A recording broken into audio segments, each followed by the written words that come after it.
it was about 5 or 6 weeks ago that Victoria spoke to a group of 600 people at a Rotary Club, and she's going to be giving the same speech to us today.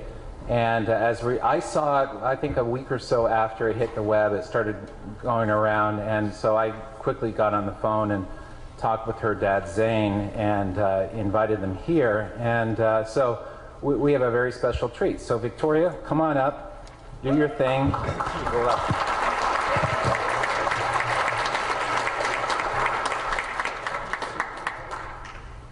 Have you ever wondered why Canada is in debt?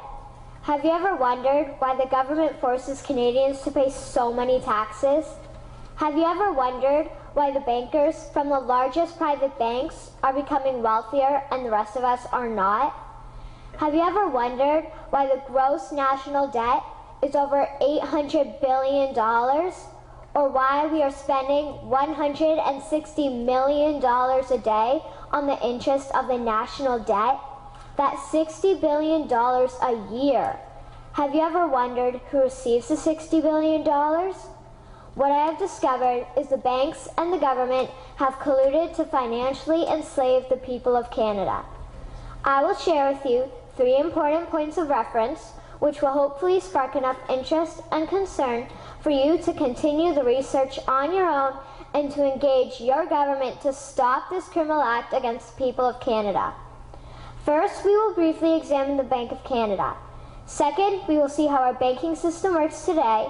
And lastly, I will offer a viable solution that we can petition our government to implement. A very little known figure in Canadian history is J.L. Grattan McGeer. He was a lawyer, Member of Parliament, and Mayor of Vancouver. His contribution to Canada is probably the greatest in our history. He championed the creation of the National Bank of Canada, whose sole purpose is to create and manage Canada's money. It was formed on July 3, 1934, and owned by all Canadians. Until the 1970s, because of the Bank of Canada, Canada's national debt was held at a constant, manageable level, until the government decided to implement what we now have as our modern-day banking system that is robbing the Canadian people. So how are they robbing us? Allow me to explain how our private banks and government work today. First, the Canadian government borrows money from the private banks. They then lend the debt-based money to Canada with compounded interest. The government then continues to increase taxation of Canadians year after year in order to pay back the interest on the exponentially growing national debt. What results is inflation, less real money for Canadians to spend into our economy, and the real money being used to pad the pockets of the banks. Also, the government gave the banks the ability to loan out money that doesn't exist in the form of loans. When a bank gives you a mortgage, which literally means a death pledge, or a loan, they don't actually give you money.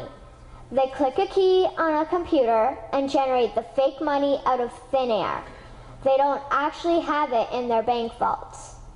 Presently, the banks only have $4 billion on reserve, but they have loaned out over $1.5 trillion. To quote Graham Towers, each and every time a bank makes a loan, a new bank credit is created. New deposits, brand new money. Broadly speaking, all new money comes out of a bank in the form of loans. As loans are debt, then under the present system, all money is debt. What I find interesting is even Jesus, in Matthew 21, drove out the money changers in the temple because they were manipulating the currency to steal money from the people. The private banks are just like the money changers in Matthew 21. They are defrauding and robbing the people of Canada, thus their freedom, and they need to be stopped. How should the banking system work?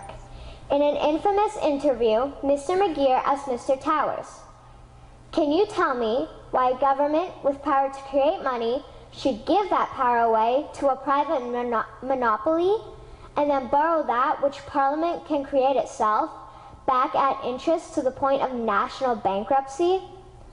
Mr. Towers replied, "If Parliament wants to change the form of operating the banking system, then certainly that is within the powers of Parliament. In other words, if the Canadian government needs money, they can borrow it directly from the Bank of Canada. The people would then pay fair taxes to repay the Bank of Canada. This tax money would in turn get injected back into our economic infrastructure and the debt would be wiped out. Canadians would again prosper with real money as the foundation of our economic structure and not debt money. Regarding the debt money owed to the private banks, such as the Royal Bank, we would simply have the Bank of Canada print the money owing, hand it over to the private banks, and then clear the debt with the Bank of Canada. And yes, we have the power and lawful right to do so. In conclusion, it has become painfully obvious, even for me, a 12-year-old Canadian, that we are being defrauded and robbed by the banking system and a complicit government. What will we do to stop this crime?